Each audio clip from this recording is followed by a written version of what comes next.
భారతీయ అంబేద్కర్ సేన బాస్ 14వ ఆవిర్భావ దినోత్సవ వేడుకల సందర్భంగా ఈ నెల 20-21వ తారీఖున విజయవాడ కేంద్రంగా జరిగే బాస్ రాష్ట్ర మహాసభలకు బాస్ శ్రేణులు పెద్ద ఎత్తున తరలి రావాలని భారతీయ అంబేద్కర్ సేన రాష్ట్ర ఉపాధ్యక్షుడు పాలకుంట శ్రీనివాసులు పిలుపునిచ్చారు.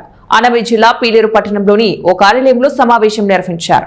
ఈ సందర్భంగా ఆయన మాట్లాడుతూ ఈ నెల 20-21 తేదీల్లో అంబేద్కర్ మహనీయుడు స్వప్నించిన కుల నిర్మూలన, స్టేట్ సోషలిజం సాధించడానికి బౌద్ధ సాంస్కృతిక జీవనం, రాజ్యాధికారమే లక్ష్యంగా 2012 డిసెంబర్ 20వ తారీఖున భారతీయ అంబేద్కర్ సేన ఆవిర్భవించిందని, దేశానికి జాతీయ గీతాన్ని అందించిన మదనపల్లిలో పురుడు పోసుకున్నటువంటి భారతీయ అంబేద్కర్ సేన ఆనాటి నుంచి నేటి వరకు అంచెలంచెలుగా ఎదిగి పలు రాష్ట్రాల్లో విస్తరించి తన 13 ఏళ్ల ప్రస్థానాన్ని విజయవంతంగా పూర్తి చేసి 14వ వసంతంలోకి అడుగు పెడుతున్న సందర్భంగా బాస్ ఉద్యమ శ్రేణులకు, శ్రేయోభిలాషులకు కృతజ్ఞతలు తెలియజేసి బాస్ భవిష్యత్తు పోరాటాలకు ఇంతకు మునుపు అందించినటువంటి సహకారం అందించాలని కోరారు.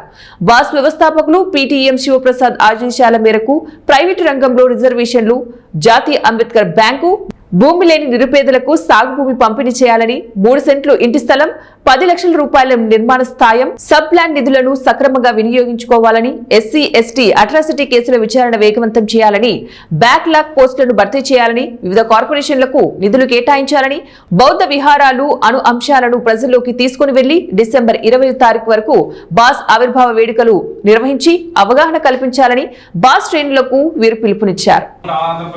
ఉమ్మడి ఆంధ్రప్రదేశ్ రాష్ట్రం ఉన్నప్పుడు ఇప్పుడు తెలంగాణ రాష్ట్రం అయితే ఆంధ్రప్రదేశ్ రాష్ట్రంలో ఉచిత విద్యుత్ ఎస్సీ ఎస్టీలు అనుభవిస్తుందంటే దానికి ప్రధానమైన కారణం పీటీఎం శివప్రసాద్ అని చెప్పేసి ఈ సందర్భంగా తెలియజేస్తున్నాను.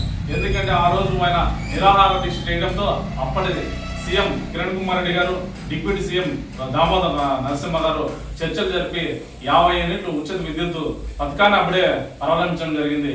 ఈ రోజు ఇప్పుడు ఎస్సీ ఎస్టీలు తెలంగాణ రాష్ట్రం అయితేనేమో ఆంధ్రప్రదేశ్ 2 రాష్ట్రాల్లో అనుభవిస్తున్నారు. దానికి ప్రధానమైన కారణం భారతీయ అంబేద్కర్ సేన పోరాట ఫలితమే, పీటీఎం శివప్రసాద్ యొక్క పోరాట ఫలితమే అని చెప్పేసి తెలియజేస్తున్నారు. అదేవిధంగా ఎస్సీ ఎస్టీ విద్యార్థులకు ఆ రోజు 550 రూపాయలు మెస్ ఛార్జీలు ఉండే సందర్భంలో మెస్ ఛార్జీలు పెంచాలని చెప్పేసి ఆ దీక్షలో కానీ ఒక డిమాండ్ పెట్టడం జరిగింది.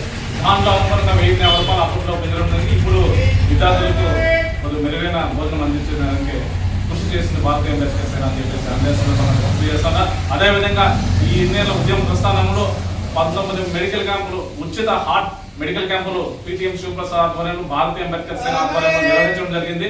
దాదాపు వేలాది మందికి, 5000 మందికి ఉచిత శిబిరంలో చేసిన తర్వాత 650 మందికి స్టంట్ వేసేదానికి ఉచితంగా గుండె వైద్య స్టంట్ వేసేదానికి కానీ భారతీయ అంబేద్కర్ సేన కృషి చేసిందని చెప్పేసి ఈ సందర్భంగా తెలియజేస్తున్నాను. అదేవిధంగా ఈ డిసెంబర్ 20-21 మా ప్రధానమైన నగరంలో విజయవాడలో నిర్వహించే మహాసభల్లో ఒక అజెండా మాకు పీటీఎం శివప్రసాద్ గారు చేయడం, ఎస్సీ ఎస్టీ సప్లాన్ని సక్రమంగా అమలు చేయాలని చెప్పేసి, ఎస్సీ ఎస్టీ అట్రాసిటీ కేసులు నిర్వీర్యం కాకుండా వేగవంతం చేయాలని చెప్పేసి అంశం. మళ్ళా అదేవిధంగా బుద్ధ విహారాలు దానిపైన, అదేవిధంగా